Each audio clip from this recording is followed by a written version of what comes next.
कधीच नाही चुकणार तुमचे फेवरेट टीव्ही शोज झी5 सोबत, तेही एकदम फ्री। आई, मला इकडे नाही राहायचंय।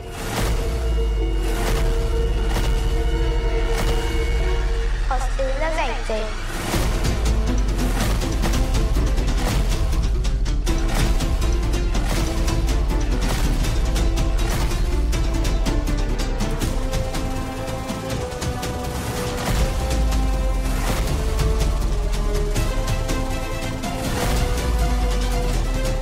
हॉस्टेल हे कुठून आलं मध्येच?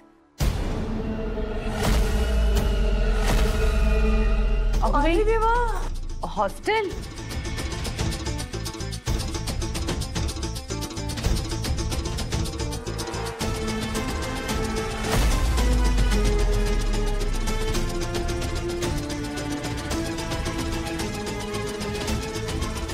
असं चालू मी आजी आजोबांकडे गेलो होतो, पण त्यांनी मला तिकडे थांबायला दिलं नाही, आतमध्ये पण नाही घेतलं, डायरेक्ट इकडे आणलं। नाही पण मला अजून एक नाही कळत, हे असं अचानक हॉस्टेलला जायचं तुझ्या मनात आलंच कसं? मला या शाळेत मजा नाही येत बाबा, अभ्यास पण कठीण वाटतो आणि इथल्या क्रिकेट टीम मध्ये मला कोणी घेत पण नाही। पण मी जे हॉस्टेल म्हणतो ना, तिकडे खूप मोठं ग्राउंड आहे, क्रिकेट आणि फुटबॉल पण आहे, मला तिकडे जाऊ दे ना प्लीज। आपण बोलू या विषयावर, आता तू नाही, तू हो म्हण, मला जायचंय। पण बाद झाला आता। बनी पण ऐक ना, मला तुझं बोलणं कळतंय, पण कसं आहे ना, अचानक हे सगळं कळल्यावर आम्हाला पण धक्का बसलाय ना, तर थोडा विचार करायला वेळ देतोस प्लीज? आपण नक्की बोलू या विषयावर, प्रॉमिस? पण आता तू जा, फ्रेश हो आणि छान खाऊन घे। नक्की ना? नक्की। बरं, जातो मी मग।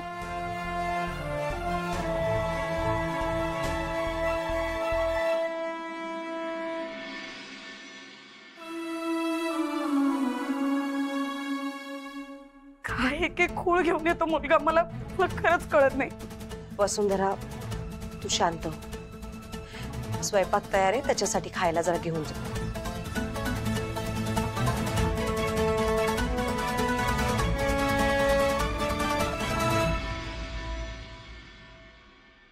आकाशराव, थँक्स, तुम्ही खूप चांगल्या पद्धतीने बनीला समजून घेताय। बाबा तुम्ही काळजी करू नका, मी बोलतो बनीशी, आणि जे काय असेल ते कळवतो मी तुम्हाला। जरूर कळवा। चला येतो मी। येतो काय? बसा, चहा वगैरे घ्या। जयश्री, चहा टाकचा। नाही नको, मी पुन्हा येईल। सुशीला घरी एकटीच आहे ना, मला निघायला हवं, येतो मी। चल येतो।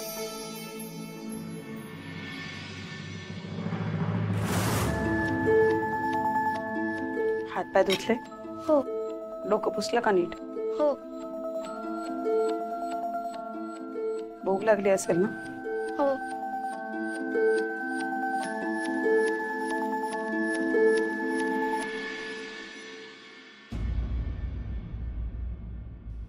आई, तू अजून रागवलीस माझ्यावर?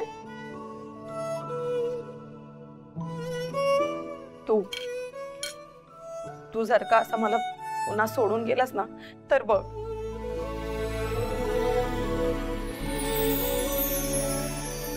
आई, मी हॉस्टेलला गेल्यावर पण तू असंच रडणारीस का? तुला माहितीये, मी असं वाचलंय की मी तिकडे जाणार आहे ना हॉस्टेलला, तिकडे खूप पाऊस पडतो आणि तू तर मला भिजायला देतच नाहीस, मग आता मी तिकडे गेल्यावर खूप भिजेन आणि आजारी पडणार। भनी, तुझ्या डोक्यात हॉस्टेलचं खूप कुठून आलं रे बाळ? तू चिडलास का माझ्यावर? म्हणून चाललास का? मला तुझ्याकडे आता पहिल्यासारखं लक्ष देता येत नाही म्हणून चाललास का?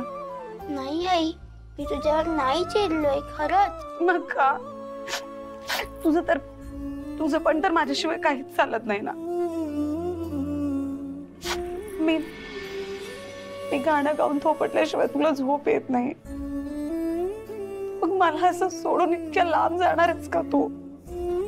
आई तू रडू नकोस ना. तू रडलीस तर मला पण रडावं असं वाटतं. आणि मी कायमचा थोडी ना चाललोय आई. तूच म्हणतेस ना ते मनापासून करावं असं वाटतात ते बिनधास्त करायचं. मला मनापासून हॉस्टेलला जायचंय आई. जाऊ दे ना प्लीज. सोडू नको ना रोबाने प्लीज. मी नाही राहू शकत तुझ्याशिवाय. तुला रोज व्हिडिओ कॉल करेन. मग ते झालं. मी काय काय गमती गेले ते सगळं तुला सांगत जाईन. आणि माझी सुट्टी तर आपण भेटूच ना. तुला माझी आठवण नाही येणार. असं कसं? तुझीच सर्वात जास्त आठवण येईल. पण मी रडणार नाही कारण की मी आता मोठा झालोय ना. तेच ना. वाटलंच नव्हतं एवढ्या लवकर मोठा होशील.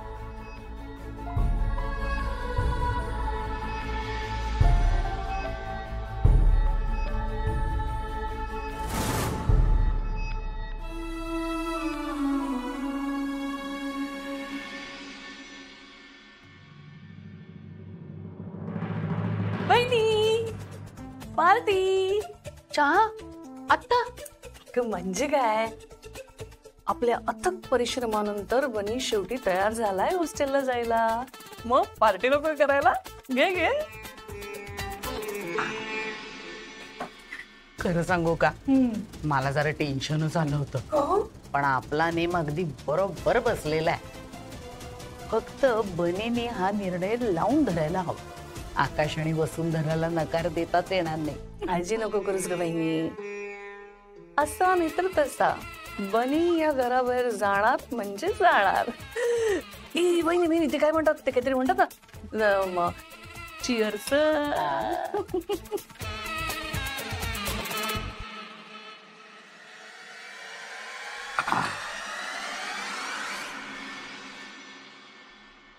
येस बनी शेट. काय चाललंय आता तुमच्या डोक्यात? काही नाही. असं कसं काही नाही? हा, एवढ्या गहन विचारात बुडालात तुम्ही. सांग.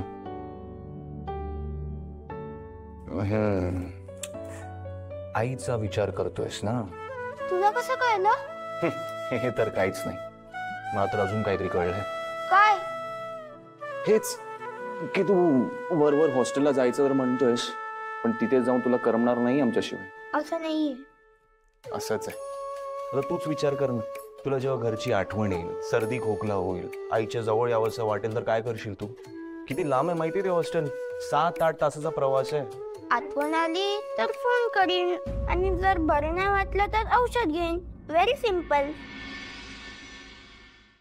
झी5 ॲप डाउनलोड करा आणि पहा सर्व एपिसोड्स एकदम फ्री.